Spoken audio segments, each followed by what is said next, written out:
Bonjour à vous tous, bonjour, ici c'est Jean-Luc O sur sa chaîne YouTube. Aujourd'hui nous allons parler de l'adaptation des FREMM, modernisation prévue et intégration de nouvelles générations.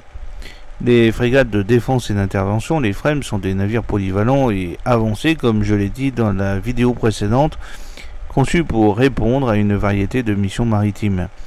Pour rester à la pointe de la technologie et faire face aux menaces évolutives, la Marine nationale française prévoit plusieurs modernisations et intégrations de nouvelles générations pour les FREMM. Voici un aperçu des adaptations prévues. Premièrement, la modernisation des systèmes de défense aérienne et antimissiles. Les systèmes de détection et de suivi, amélioration des radars et des systèmes de détection pour mieux identifier et suivre les menaces aériennes, y compris les missiles balistiques et de croisière.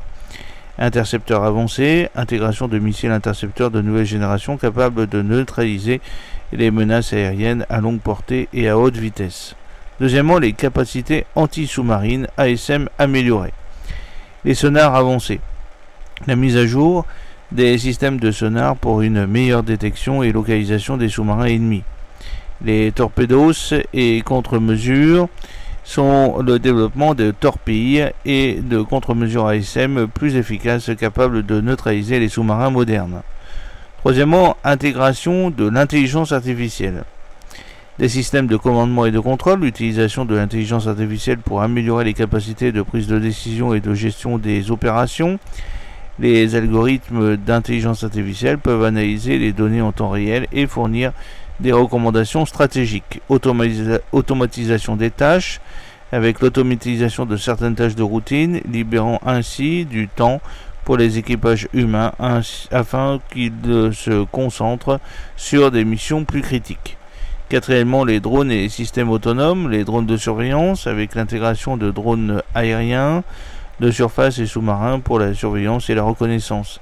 Ces drones peuvent couvrir de vastes zones maritimes et fournir des données en temps réel. Ensuite, les drones de combat, développement de drones capables de mener des missions de combat, y compris des attaques contre des cibles ennemies. Cinquièmement, le cyberdéfense et la guerre électronique, avec les systèmes de cyberdéfense, le renforcement des capacités de cyberdéfense pour protéger les systèmes de commandement et de contrôle contre les cyberattaques. La guerre électronique, le développement de systèmes de guerre électronique pour perturber des communications et les systèmes de guidage ennemis. Sixièmement, les capacités de projection de puissance avec les hélicoptères et les drones. Amélioration des capacités de transport et de déploiement d'hélicoptères et de drones permettant une projection de puissance plus efficace. Les forces spéciales, intégration de capacités pour le transport et le déploiement de forces spéciales permettant des opérations rapides et précises. Septièmement, la résilience et l'autonomie avec les systèmes de ravitaillement. Amélioration des capacités de ravitaillement en carburant et en provision permettant des missions à longue durée sans ravitaillement. Les systèmes de réparation et de maintenance avec l'intégration de systèmes de réparation et de maintenance avancés permettant de réparer les dommages en mer et de maintenir l'opérabilité des navires. L'intégration de la nouvelle génération. La FREMM 2030 avec la version FREMM 2030 qui représente une évolution majeure, intégrant des technologies de nouvelle génération et des capacités accrues. Ces navires seront équipés des dernières innovations en matière de défense aérienne, ASM, intelligence artificielle, drones et cyberdéfense. L'interopérabilité, les FREMM 2030 seront conçus pour être interopérables avec les systèmes des alliés permettant des opérations conjointes et une défense collective renforcée. Pour conclure, je pourrais dire que les modernisations prévues et l'intégration de nouvelles générations pour les FREMM sont essentielles pour maintenir la supériorité maritime de la France face aux menaces évolutives, en investissant dans des technologies avancées, en renforçant les capacités de défense et en adaptant les stratégies opérationnelles. La Marine nationale française peut rester à la pointe de la sécurité maritime et jouer un rôle clé dans la défense des intérêts nationaux et internationaux. Les FREMM, avec leurs capacités polyvalentes et avancées, continueront d'être un atout stratégique majeur pour la France. Point névralgique géopolitique, projection des forces, des zones où la puissance navale française sera cruciale d'ici 2030. Alors, la puissance navale française joue un rôle crucial dans la sécurité et la stabilité mondiale. D'ici 2030, plusieurs zones géopolitiques seront particulièrement stratégiques, nécessitant une présence et une projection de puissance navale française. Voici une analyse des points névralgiques où la marine nationale française sera essentielle. Premièrement, la mer de Chine méridionale. Alors quel est le contexte? La mer de Chine méridionale est un point chaud géopolitique en raison des revendications territoriales disputées et de la présence militaire croissante de la Chine. Alors quel est le rôle de la France? La marine nationale française peut contribuer à la liberté de navigation et la sécurité maritime dans cette région. Des patrouilles régulières et des exercices conjoints avec des alliés peuvent dissuader les actions agressives et promouvoir la stabilité. Deuxièmement, il y a la mer Noire. Alors quel est le contexte? La mer Noire est une zone de tension en raison des conflits en Ukraine et des activités militaires de la Russie. Alors quel est le rôle de la France? La présence navale française peut renforcer la dissuasion et la défense collective dans la région. Des exercices conjoints avec les pays de l'OTAN et les patrouilles de surveillance peuvent contribuer à la stabilité et à la sécurité. Troisièmement, le golfe de Guinée. Un contexte, le golfe de Guinée est une zone à haut risque de piraterie et de criminalité maritime affectant les routes maritimes commerciales. Alors le rôle de la France a été et sera la marine nationale française peut mener des opérations de lutte contre la piraterie et de surveillance maritime, protégeant ainsi les intérêts économiques et la sécurité des navires commerciaux. Quatrièmement, le Moyen-Orient. Comme contexte, le Moyen-Orient reste une région instable en raison des conflits internes et des tensions géopolitiques. Rôle de la France, la présence navale française peut soutenir des opérations de maintien de la paix, les interventions humanitaires et la lutte contre le terrorisme. Des patrouilles dans le golfe de Persique et la mer Rouge peuvent assurer la sécurité des routes maritimes stratégiques. Cinquièmement, l'océan Indien. Contexte, l'océan Indien est une zone stratégique en raison des routes maritimes commerciales et de la présence des bases navales importantes. Rôle de la France, la marine nationale française peut renforcer sa présence dans cette région, notamment en utilisant ses bases à Djibouti et aux Émirats arabes unis. Des patrouilles et des exercices conjoints peuvent contribuer à la sécurité maritime et à la lutte contre la piraterie. Sixièmement, l'Atlantique Nord. Contexte, l'Atlantique Nord est une zone stratégique pour la défense de l'Europe et des États-Unis en raison des tensions avec la Russie. Rôle de la France, la marine nationale française peut participer à des exercices de l'OTAN et à des patrouilles de surveillance, renforçant ainsi la dissuasion et la défense collective. Septièmement, l'Antarctique. Contexte, l'Antarctique est une zone de plus en plus stratégique en raison de ses ressources naturelles et de son importance pour la recherche scientifique. Rôle de la France, la marine nationale française peut soutenir les missions de recherche scientifique et de surveillance environnementale, assurant ainsi la protection de cette région très fragile. Pour conclure, je pourrais dire que d'ici 2030, la puissance navale française sera cruciale dans plusieurs points névralgiques géopolitiques. En renforçant sa présence et sa projection de puissance dans des zones comme la mer de Chine méridionale, la mer Noire, le golfe de Guinée, le Moyen-Orient, l'océan Indien, l'Atlantique Nord et l'Antarctique, la marine nationale française peut contribuer à la sécurité et à la stabilité mondiale. Les FREMM et autres navires avancés joueront un rôle clé dans ces missions, assurant la défense des intérêts nationaux et internationaux et renforçant la position de la France en tant que puissance maritime majeure. Alors, au-delà de la coque, quel est l'impact stratégique des FREMM? Les frégates de défense et d'intervention, les FREMM, ne sont pas seulement des navires de guerre avancés. Elles représentent un impact stratégique significatif pour la marine nationale française et par extension pour la sécurité et la stabilité mondiale. Voici mon analyse approfondie de l'impact stratégique des FREMM au-delà de leur simple coque. Premièrement, ils possèdent une projection de puissance et de dissuasion. Présence globale. Les FREMM permettent à la France de projeter sa puissance navale dans des zones éloignées, renforçant ainsi sa présence globale et sa capacité à intervenir rapidement en cas de crise. Il y a aussi la dissuasion. La simple présence de ces navires avancés peut servir de dissuasion contre les actions agressives des adversaires potentiels, contribuant à la stabilité régionale et internationale. Alors, quelles sont les capacités multimissions? La polyvalence. Les FREMM sont conçus pour mener une variété de missions allant de la défense aérienne et anti-sous-marine à la projection de puissance et aux opérations humanitaires.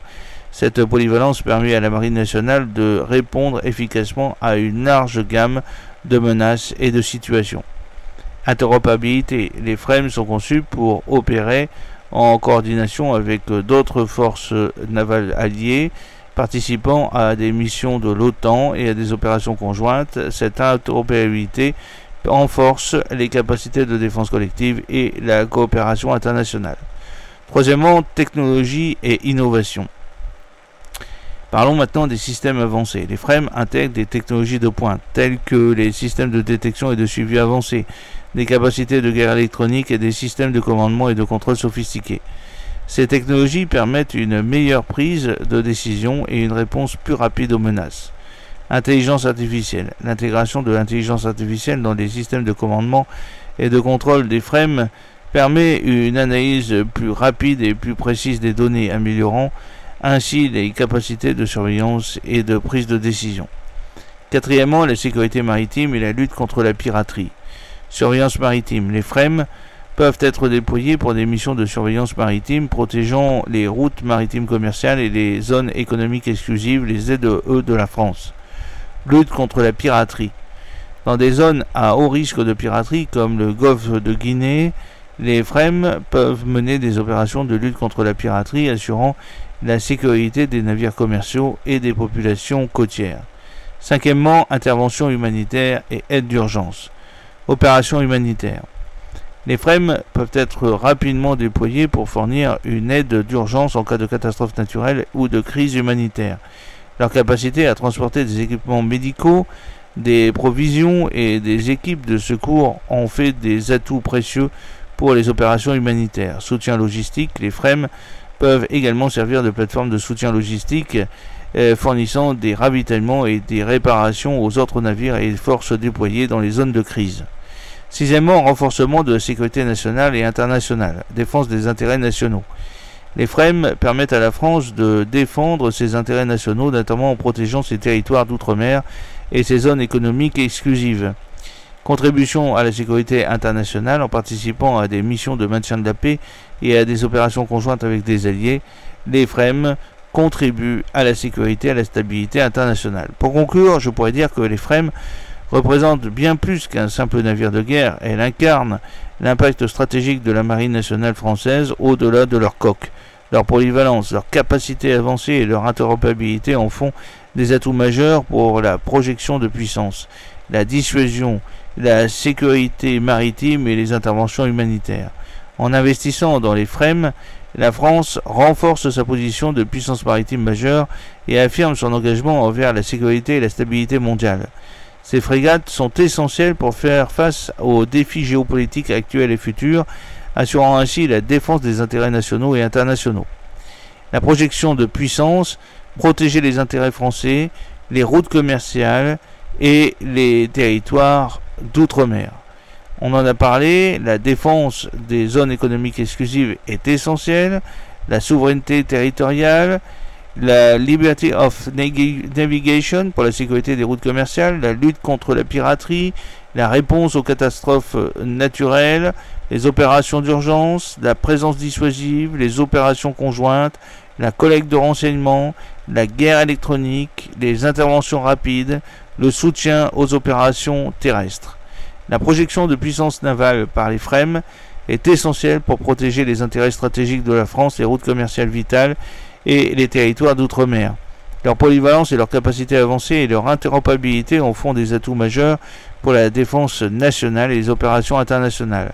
En investissant dans les FREMM, la France renforce sa position de puissance maritime majeure et affirme son engagement envers la sécurité et la stabilité mondiale. Ces frégates sont essentielles et sont cruciales pour faire face aux défis géopolitiques actuels et futurs, assurant ainsi la défense des intérêts nationaux et internationaux. En diplomatie et influence, les FREMM sont donc des outils de soft power et de coopération internationale. Les frégates de défense et d'intervention, les FREMM, ne sont pas seulement des navires de guerre avancés, elles jouent également un rôle crucial dans la diplomatie et l'influence internationale de la France. En tant qu'outil de soft power, les FREMM contribuent à renforcer les relations bilatérales et multilatérales, à promouvoir les valeurs françaises et à encourager la coopération internationale. Voici comment les FREMM servent la diplomatie et l'influence de la France. Premièrement, par des renforcements des relations bilatérales, avec des visites portuaires.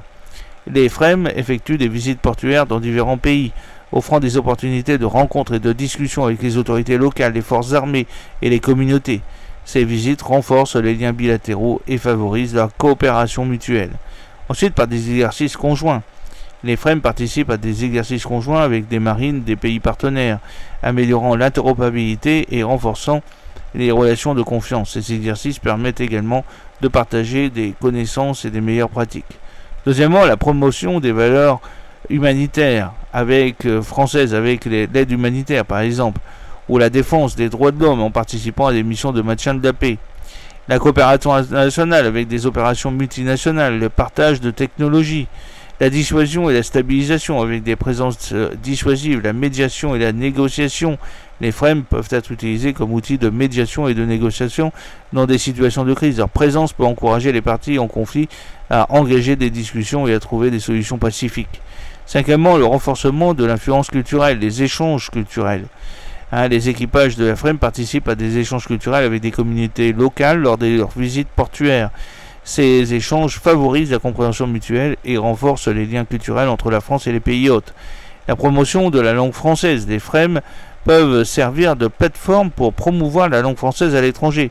Les équipages peuvent organiser des ateliers de langue, des conférences et des événements culturels, renforçant ainsi l'influence de la langue et de la culture française. Sixièmement, soutien aux opérations de développement, aide au développement.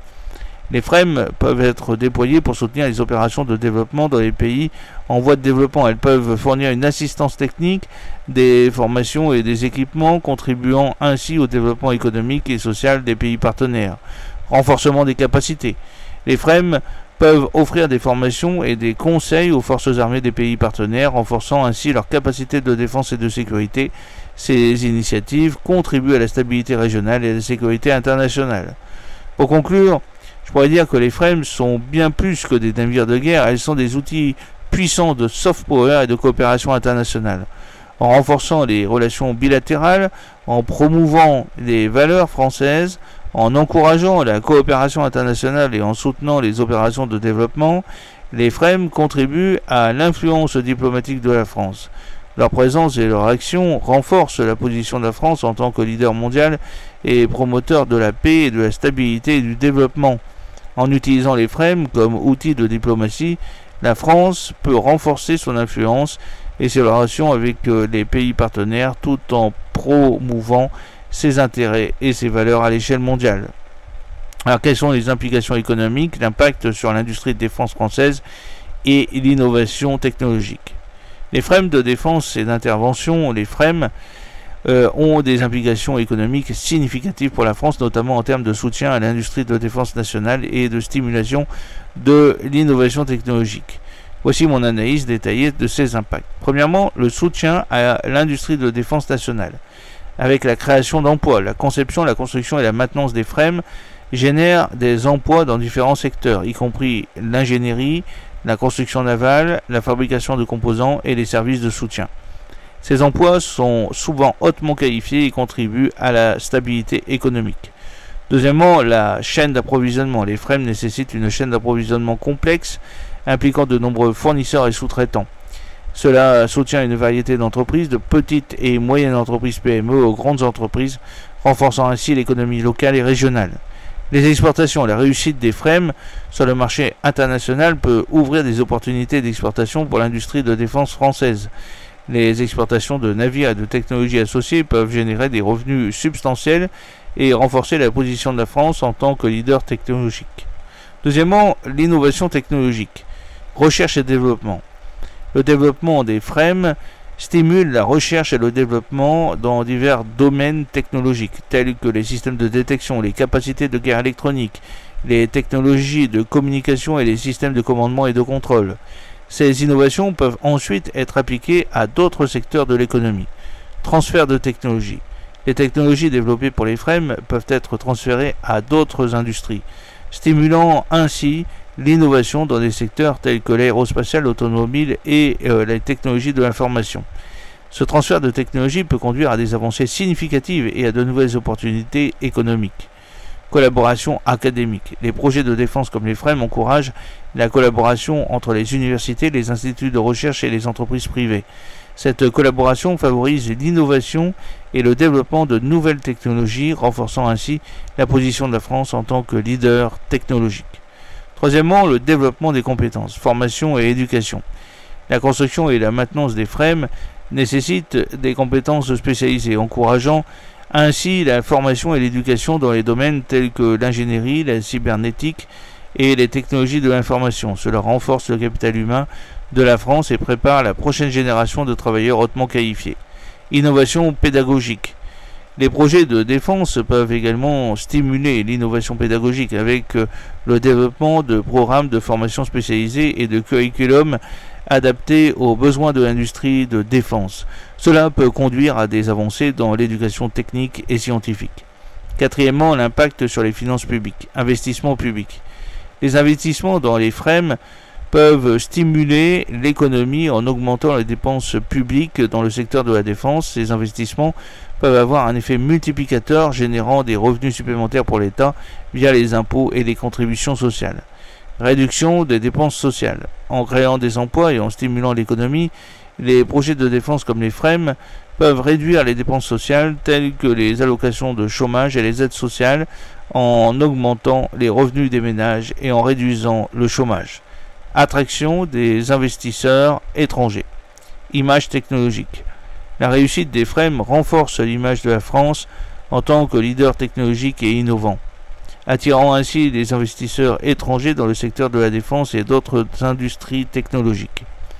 Partenariats internationaux. Les projets de défense peuvent également conduire à des partenariats internationaux avec des entreprises étrangères investissant dans des joint ventures ou des collaborations technologiques avec des entreprises françaises. Ces partenariats peuvent stimuler l'innovation et générer des revenus complémentaires. Pour conclure, je pourrais dire que les FREMM ont des implications économiques significatives pour la France, soutenant l'industrie de défense nationale, stimulant l'innovation technologique et créant des emplois hautement qualifiés. En investissant dans les FREMM, la France renforce son économie, son capital humain et sa position en tant que leader technologique. Les retombées économiques de ces projets de défense sont multiples, allant de la création d'emplois à l'attraction des investissements étrangers, en passant par le développement des compétences et l'innovation technologique. Les FREMM sont donc non seulement des atouts stratégiques pour la défense française nationale, mais aussi des moteurs de croissance économique et d'innovation pour le futur. J'espère que cette petite vidéo vous a plu. N'oubliez pas de cliquer sur le pouce pour la promouvoir, de vous abonner si ce n'est pas encore fait, et de partager cette vidéo sur vos réseaux sociaux. A très bientôt, fidèlement, Jean-Luc O.